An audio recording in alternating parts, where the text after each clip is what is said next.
Hello दोस्तों, Rama mathematics classes में आपका स्वागत है। जैसे कि इसके पिछले वीडियो में हम पढ़ चुके थे खिलजी वंश जो मध्यकालीन इतिहास के अंतर्गत हैं। आज देखते हैं इस वीडियो में तुगलक वंश जो है वन लाइन बाय क्वेश्चन के रूप में। देखिएगा, तुगलक वंश से जितने भी प्रश्न बनते हैं हम वे सभी वन लाइन बाय क्वेश्चन के रूप में आपको करवाएंगे। बस आप इसे ध्यानपूर्वक सुनते रहिएगा और जो भी आपको महत्वपूर्ण पॉइंट लगे आप उसे नोट कर लीजिएगा, ताकि अगर यहाँ से प्रश्न बने तो एग्जाम हॉल में छूटने की संभावना बहुत ही कम बने। आइए बिना समय लेते हुए आते हैं अपने टॉपिक पर। अगर वीडियो अच्छा लगता है तो लाइक, सब्सक्राइब, कमेंट और साथ साथ अपने दोस्तों को साथ भी शेयर कीजिएगा। देखते हैं क्या, तो तुगलक वंश देखिएगा। पूछेंगे तुगलक वंश के संस्थापक कौन है, तो गायसुद्दीन तुगलक है। कौन तो गायसुद्दीन तुगलक है। तुगलक वंश की स्थापना कब हुई, तो 8 दिसंबर 1320 को। 8 दिसंबर 1320 को। गायसुद्दीन तुगलक का वास्तविक नाम क्या है, तो गाजी मलिक या गाजी तुगलक है। गाजी मलिक या गाजी तुगलक है। गायसुद्दीन तुगलक ने कितने बार मंगोल आक्रमण को विफल किया, तो 29 बार। कितने बार, तो 29 बार विफल किए हैं। दिल्ली के निकट तुगलकाबाद के किले का निर्माण किसने करवाया, तो गायसुद्दीन तुगलक ने ही करवाया था। गायसुद्दीन तुगलक ने ही करवाया था। आप इसे ध्यान से याद रखिएगा। देखिएगा क्या, तो दिल्ली सल्तनत में पहली बार सिंचाई के लिए कुएं तथा नहरों का निर्माण किसने किया, तो गायसुद्दीन तुगलक ने किया था। दिल्ली सल्तनत में पहली बार सिंचाई के लिए कुएं तथा नहरों का निर्माण किसने किया, तो गायसुद्दीन तुगलक ने ही किया था। देखिएगा क्या है, तो सल्तनत कालीन सुल्तानों द्वारा बनाए गए विभाग। देखिएगा, दीवाने क्या, तो दीवाने मुश्त खराज। दीवाने मुश्त खराज वित्त विभाग होता था, जो अलाउद्दीन खिलजी ने बनाया था। दीवाने ए कोही, दीवाने ए कोही जो कृषि विभाग होता था, मोहम्मद बिन तुगलक ने बनाया था। दीवाने ए अर्ज जो सैन्य विभाग होता था, इसे बलबन ने बनाया था। दीवान ए बगदान, दीवान ए बगदान फिरोज शाह तुगलक ने बनाया था। दीवाने खैरात फिरोज शाह तुगलक ने बनाया था। दीवाने इश्तिहाक, दीवाने इश्तिहाक किसने बनाया, तो फिरोज शाह तुगलक ने बनाया था। आप इसे ध्यान से अपने कॉपी पर नोट कर लीजिए। यहाँ से प्रश्न पूछे जाते हैं कि क्या, तो सल्तनत सुल्तानों द्वारा क्या क्या चीज़ बनवाए गए थे, अर्थात दिल्ली सल्तनत के सुल्तानों द्वारा कौन कौन से विभाग इसे संबंधित थे। देखिएगा कि आगे क्या है, तो एक मिनट देखिए क्या, तो गायसुद्दीन तुगलक की मृत्यु कैसे हुई, तो लकड़ी के महल तथा क्या, तो धाराशाही होने पर। लकड़ी के महल के को धाराशाही होने पर। अफगानपुर के लकड़ी के महल को निर्माण किसने करवाया, तो गायसुद्दीन के पुत्र जौन खा। गायसुद्दीन के पुत्र जौन खा। गायसुद्दीन की मृत्यु के बाद दिल्ली की गद्दी पर कौन बैठा। दिल्ली की गद्दी पर कौन बैठा, तो मोहम्मद बिन तुगलक। मोहम्मद बिन तुगलक। मोहम्मद बिन तुगलक का वास्तविक नाम क्या है, तो जौन खां। मोहम्मद बिन तुगलक का वास्तविक नाम क्या है, तो जौन खां है। आगे देखिएगा क्या है, तो देखिएगा एक मिनट देखिएगा। शासक बनने की क्या, तो शासक बनने के उपलक्ष्य में किसने अपने नाम अब्दुल अब्दुल हाज क्या, तो महाजिद क्या, अब्दुल महाजिद रखा, तो मोहम्मद बिन तुगलक। महाजिद रखा तो मोहम्मद बिन तुगलक रखा था। आप इसे ध्यान से याद रखिएगा। देखते हैं कि आगे क्या है, तो देखिएगा।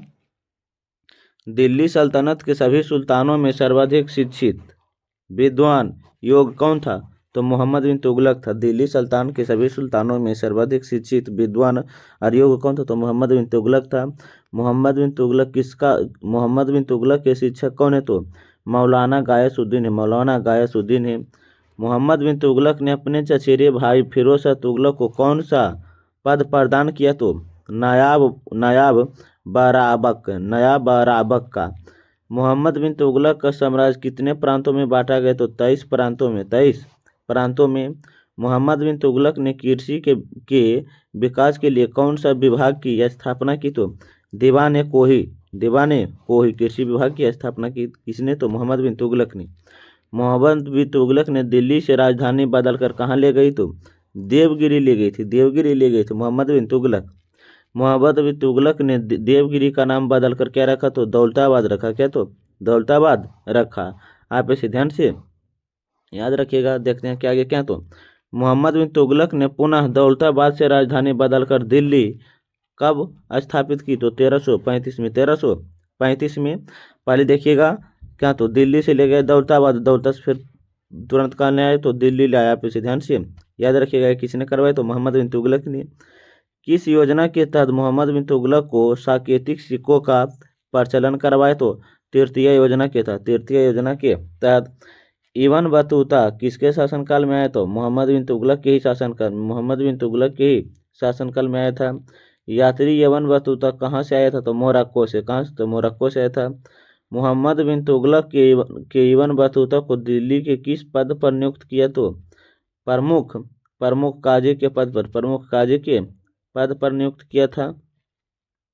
किसने सल्तनत काल में प्रचलित डाक व्यवस्था का विस्तृत वर्णन किया? तो इब्न बतूता। कौन? तो इब्न बतूता। मोहम्मद बिन तुगलक का उत्तराधिकारी फिरोज शाह तुगलक कब बना? तो 1351 में। फिरोज शाह तुगलक और मोहम्मद बिन तुगलक कौन था? फिरोज शाह तुगलक मोहम्मद बिन तुगलक का कौन था? चचेरा भाई था। उड़ीसा में पुरी के जगन्नाथ मंदिर को किसने ध्वंस किया? तो फिरोज शाह तुगलक ने ध्वंस किया। तो कब? तो 1360 में ध्वंस कर दिया था।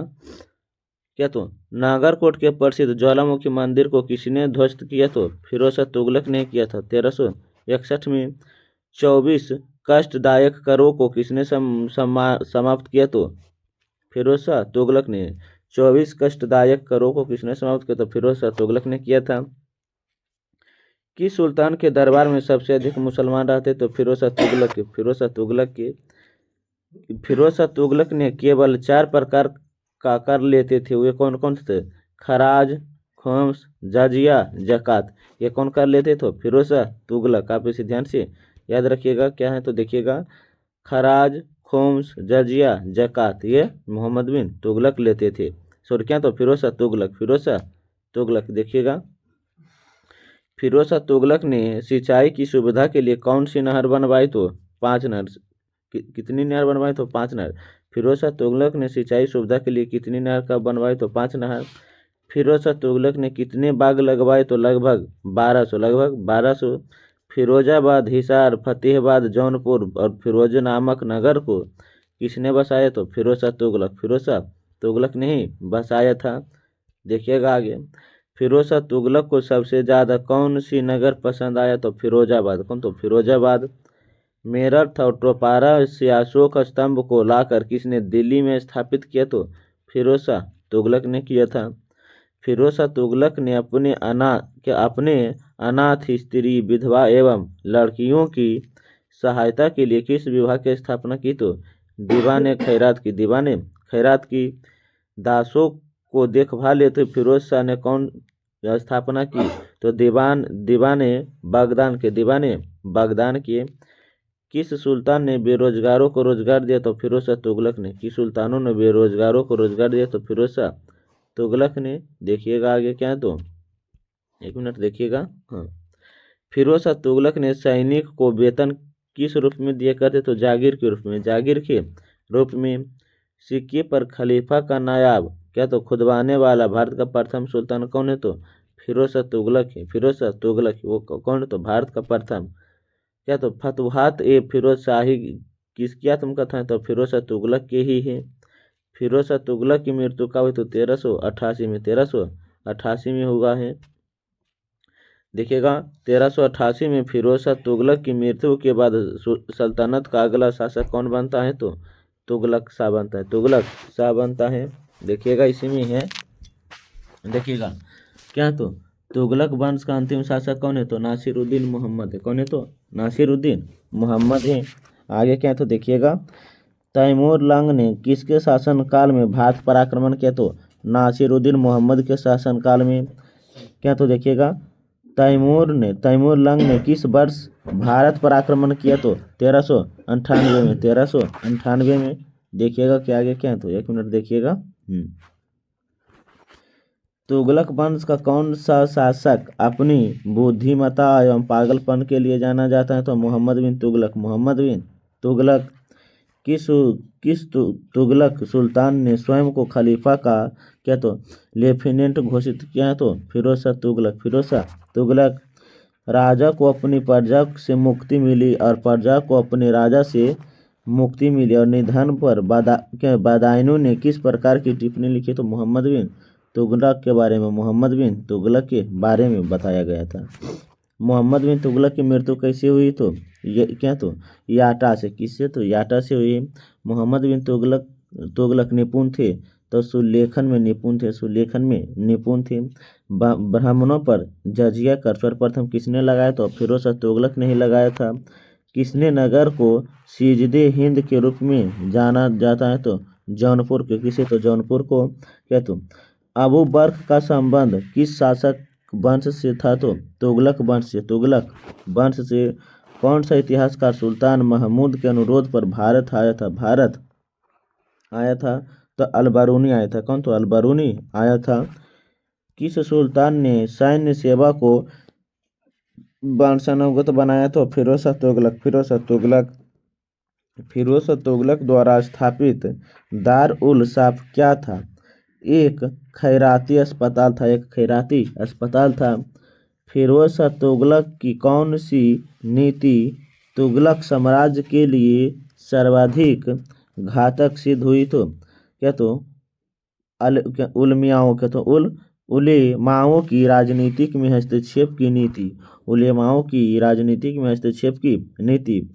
अर्दा एवं बिख नामक दो सिक्के चलाने का श्रेय किसे दिया जाता है? तो फिरोज शाह तुगलक को। फिरोज शाह तुगलक को दिया जाता है। आपसे ध्यान से याद रखिएगा, लेकिन इसी में बताया गया है। देखिएगा क्या तो दिल्ली सल्तनत के किस शासक ने सर्वप्रथम वस्त्र निर्माणशाला को स्थापित किया? तो मोहम्मद बिन तुगलक। कौन था? मोहम्मद बिन तुगलक था। देखिएगा आगे क्या तो दिल्ली के किस सुल्तान को इतिहासकार ने विरोधी का मिश्रण कहा? तो मोहम्मद बिन तुगलक को विरोधी का मिश्रण कहा जाता है। तुगलक वंश के शासकों ने कब से कब तक दिल्ली पर शासन किया? तो 1320 से 1398 तक। 1320 से 1398 तक। दिल्ली के निकट तुगलकाबाद के किले का निर्माण किसने करवाया? तो गयासुद्दीन तुगलक ने। नहर निर्माण करवाने वाला दिल्ली का प्रथम सुल्तान गयासुद्दीन तुगलक था। गयासुद्दीन तुगलक था।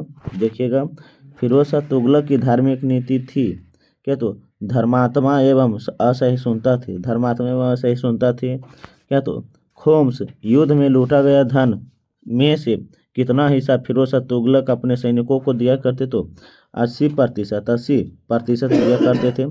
देखिएगा आगे क्या तो सूफी संतों में से कौन सुल्तान गयासुद्दीन का समकालीन था जिसे उसके संबंध अच्छे नहीं थे?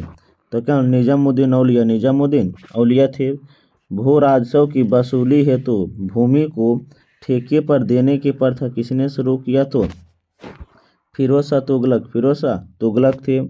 मध्यकालीन इतिहास का प्रथम कल्याणकारी निरंकुश शासक किसे कहा जाता है? तो फिरोज शाह तुगलक को कहा जाता है। मध्यकालीन इतिहास का प्रथम कल्याणकारी निरंकुश शासक किसे कहा जाता है? तो फिरोज शाह तुगलक को कहा जाता है। दिल्ली सल्तनत के किस सुल्तान की उत्पत्ति हिंदू माँ से हुई है? तो फिरोज शाह तुगलक की। फिरोज शाह तुगलक की। आप इसे ध्यान से याद रखिएगा। देखते हैं क्या तो किसने ढोल की तेज आवाज की एक साथ एक महिला को अपने पति की चिता के साथ स्वतः जला देने के दृश्य का भयानक चित्रण किया? तो इब्न बतूता। कौन? तो इब्न बतूता थे। आप इसे ध्यान से याद रखिएगा। देखिएगा तुगलक वंश से जितने भी प्रश्न बने हैं हम ऑनलाइन बाय क्वेश्चन के रूप में आपको करवा दिए हैं। आप इसे एक बार पुनः देख लीजिएगा ताकि तुगलक वंश से जितने भी प्रश्न बनते हैं वो ये सभी एक ही वीडियो में आपको याद हो जाएगा। अब मिलेंगे अगले वीडियो में सैयद वंश के साथ। तब तक के लिए पढ़ने में मस्त रहिए, ज़बरदस्त रहिए। अगर वीडियो अच्छा लगता है तो लाइक, सब्सक्राइब, कमेंट और साथ साथ अपने दोस्तों को साथ भी शेयर कीजिएगा। जय हिंद, जय भारत।